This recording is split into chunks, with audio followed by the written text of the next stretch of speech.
So you're considering putting an employee on a performance improvement plan. Don't do it. Okay, let me explain. So, performance improvement plans were invented as a way of creating due process, fairness, ensuring that someone doesn't get to strike three without having strikes one and strikes two. It all came from a good place, I think. But the way that performance improvement plans are happening these days, they are mostly just a warning that you're about to be fired and a whole bunch of flaming hoops for you to jump through before that happens. That doesn't sound very kind or very fair to me. It sounds a bit like cruel and unusual punishment. So here's when you should skip the PIP. One, the first situation in which you should absolutely skip doing a performance improvement plan is if there is no way, nothing this person could do on heaven or earth that would change your mind about terminating them. And, there are lots of reasons, but as humans, it's very hard for us to change our opinions about people once they've settled in. So if you are honest with yourself and you say, kind of no matter what they do, I'm never going to like this person. I'm never going to trust this person. Well, then don't put them through the horrid process of going through a performance improvement plan. Number two, if they have violated, well, let's start with laws. If they have violated laws, but also if they've violated company policies or behaved in a way that's really counter to your values, is this a person you really want in the organization?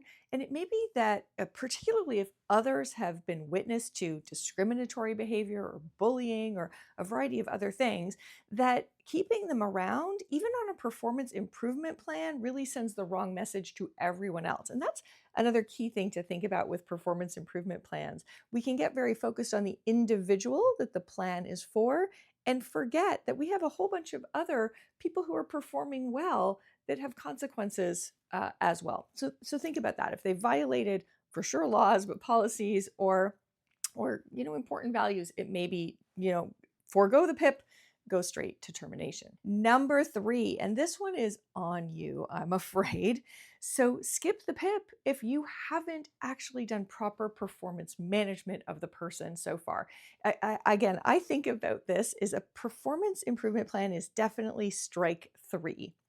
So if you kind of admit to yourself that I'm not sure they know they've had strike one and strike two, then that's your failing, not theirs. So, have you had regular conversations where you are providing feedback, talking about the impact of the behaviors and choices that they have made? Have you done things to try and make their performance better that aren't the house on fire performance improvement plan version? So, if you haven't done proper performance management, at least a 2 or 3 rounds for sure at minimum, then skip the PIP.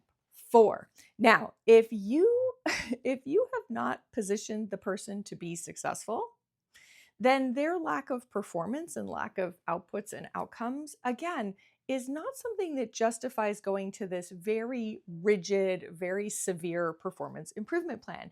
If you haven't, given them the resources they need, if they've been under-resourced, if they've had too many priorities at the same time, if they weren't given the appropriate training, and if there were a variety of reasons beyond their control why they are not performing, solve those things with a process that's less, I don't know, less high impact than a performance improvement plan. So make sure that you've given people what they need, that you've positioned them to succeed. If you have not yet, or if you can still think of things that would make that better, skip the PIP and fix those things first. Number five, there are lots of situations where somebody is not performing, and I'm not debating that they're not performing, but they're not performing because of extenuating circumstances with their health or their family life. Now, it might be appropriate, and it's certainly well within your right as their boss to use a performance improvement plan in this situation.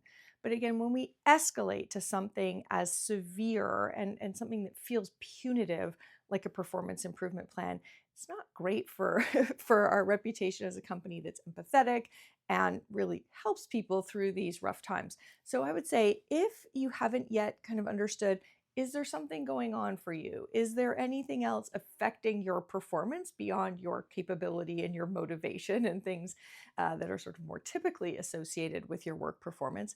If there's anything you can do to make accommodations or send them to the employee assistance program, whatever it is, I would make those changes first before getting to a PIP.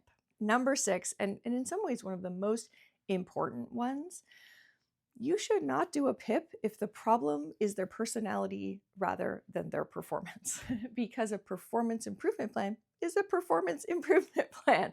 And so it may be that they're getting the outcomes that their job requires of them. You just don't like how they're doing it. That's probably not a situation for a performance improvement plan, because a performance improvement plan is very outcomes focused. It's very objective and metrics driven. So if they're hitting those things, it's very hard to create a PIP that makes sense or hangs together. So if it's a personality issue, again, skip the PIP. So performance improvement plans, I get that they are an important part of due process, that it does feel like something where at least it's kind to give the person a chance to get better. But in these circumstances, either where you're just not willing to see change, so no matter what they do, they're still leaving, don't do a PIP. If they've violated laws or policies or values, again, you don't want them in the organization no matter what, skip the PIP, right? If you haven't yet done performance management, if you haven't positioned them to succeed, if you haven't taken into account extenuating personal circumstances, or if this is really just that you don't like them, skip the PIP.